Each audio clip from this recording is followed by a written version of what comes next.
Handel, and welcome to tonight's edition of the Regional News. We start off in neighboring Brazil, where indigenous leaders in the country have asked the World Health Organization (WHO) to set up an emergency fund to help protect their communities from the threat of the coronavirus pandemic. The number of indigenous people in Brazil who have died from the coronavirus so far has risen to 18, according to indigenous umbrella organization APIB, although the Brazilian government has only officially reported 6 of the deaths. Bolsonaro's new health minister Nelson Teich has said that protecting indigenous people is a priority. The government's Indigenous Affairs Ministry FUNAI has stopped Christian missionaries from evangelizing isolated tribes during the epidemic to avoid contagion. Many of Brazil's 850,000 indigenous people live in remote areas of the Amazon with little or no access to health care. Indigenous organizations in Brazil had written to the head of the WHO asking for help to provide personal protective equipment that is unavailable to health workers in tribal reservations and villages, which YANISS said. The appeal followed an open letter sent by dozens of international artists, musicians, and actors on Sunday to Bolsonaro calling on him to protect Brazil's indigenous people. The letter warned that extreme threat faced by indigenous people in Brazil was amplified by invasions of protected tribal lands by illegal miners, loggers, and cattle ranchers. We now turn our attention to Trinidad and Tobago. 30 island nationals currently in Guyana are now calling on government to respond to their requests to be allowed home.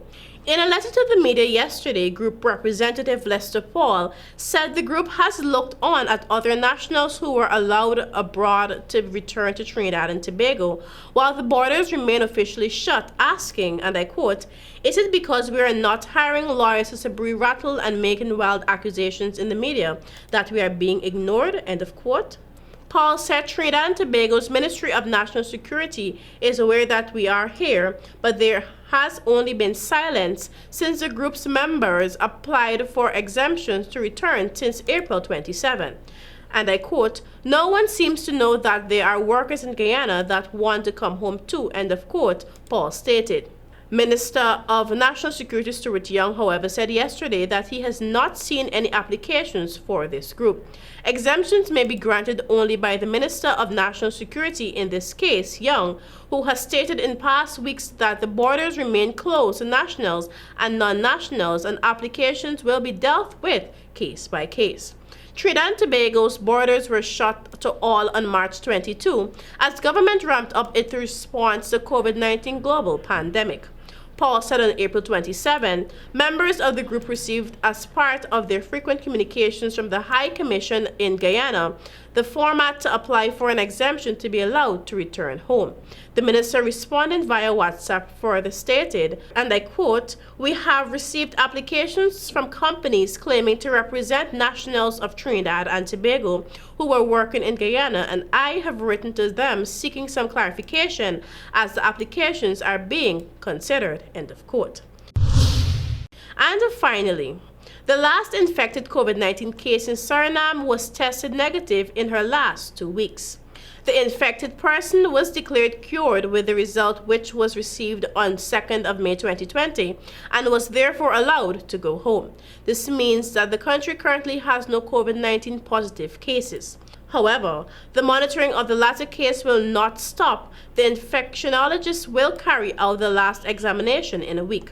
This is good news for Suriname, but to keep it that way, it is very important that society remains alert and adheres to the COVID-19 order and health measures. The situation at the border is still of serious concern to the COVID-19 crisis management team. There are still persons illegally crossing borders and rivers in East, West, and South Suriname.